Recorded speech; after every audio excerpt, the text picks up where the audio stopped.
Em meu livro Antropologia Jurídica, na 7ª edição, defendo a tese de que onde existe mais formalização jurídica estatal existe menos ética. Vivemos o auge da espetacularização da vida em todos os sentidos. Como nos bem disse Guy Debord em Sociedade do Espetáculo.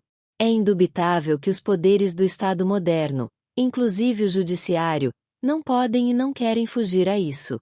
Uma das consequências mais nefastas da tecnocracia jurídica atual é que o espetáculo da justiça não pode parar. Eu gostaria de me explicar melhor. A ideia central de antropologia jurídica é que nas sociedades humanas nem sempre foi necessária a existência do Estado e a formalização de um ordenamento jurídico para a garantia da paz e sobrevivência dos indivíduos, como é o caso das sociedades primevas ainda existentes entre nós. Nestes casos, das sociedades sem Estado, a reciprocidade é suficiente para engendrar formas e instituições culturais capazes de garantir que o comportamento disruptivo avassalador não seja uma ameaça ao grupo.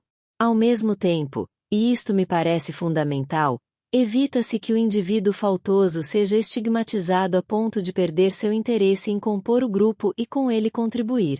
Em outras palavras, em sociedades primevas a tal da segurança jurídica é garantida pela cultura e pela justiça restaurativa, como nos ensinou o professor Robert Shirley.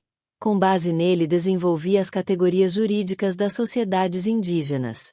Nestes casos, o conjunto de valores e máximas de conduta do grupo, a cultura, é suficiente para engendrar formas de educação e comprometimento social que por si só inibem a potencialidade de condutas disruptivas consideradas nocivas ao grupo.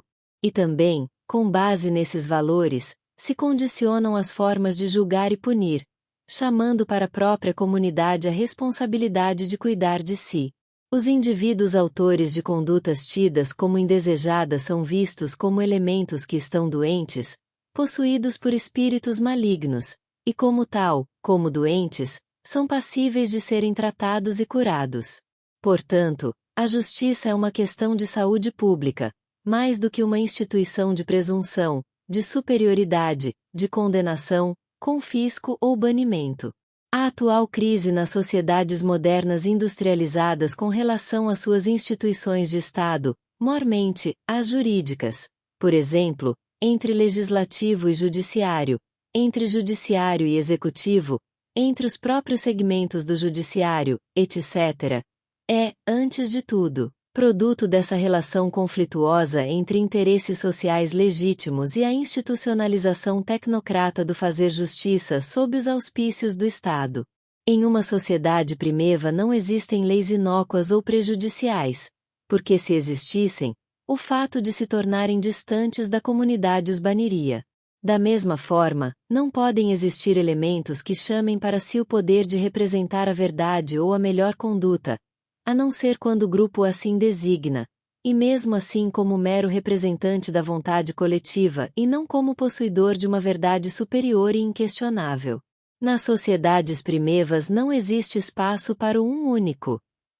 Toda a vida comunitária é autogestionada pela coletividade e é nela que os indivíduos realizam sua existência, nele e por ela, isto é, através dela. O significado de individualismo existente em sociedades mercantis não existe aqui. Como afirmou Nietzsche, na genealogia da moral. Foi nesta esfera, do direito das obrigações, que teve sua origem o foco dos conceitos morais: culpa, consciência, dever. Os sentimentos de culpa e obrigação pessoal tiveram sua origem na relação mais antiga e primitiva entre os seres humanos, a de comprador e vendedor, credor e devedor.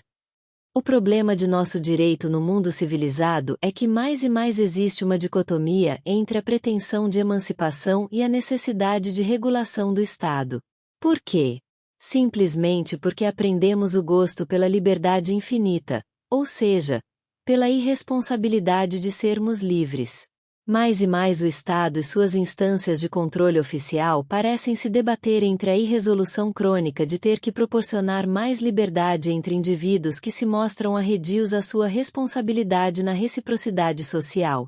E é por isto que agressões e violações aos mais fundamentais direitos humanos, e aos consagrados em nossa Constituição aviltam, com a anuência apática e linchadora de grande parte dos cidadãos, que relutam em acreditar que a justiça do Estado funcionará e será capaz de exemplificar os modos de convivência decentes e necessários à salutar sobrevivência de todos. A verdade é que muitos e muitos que acreditam na truculência do Estado são as versões mais fracassadas da responsabilidade social, mas ao permitirem e incentivarem essa truculência se desumanizam e reforçam cada vez mais esse totalitarismo que um dia lhes baterá à porta.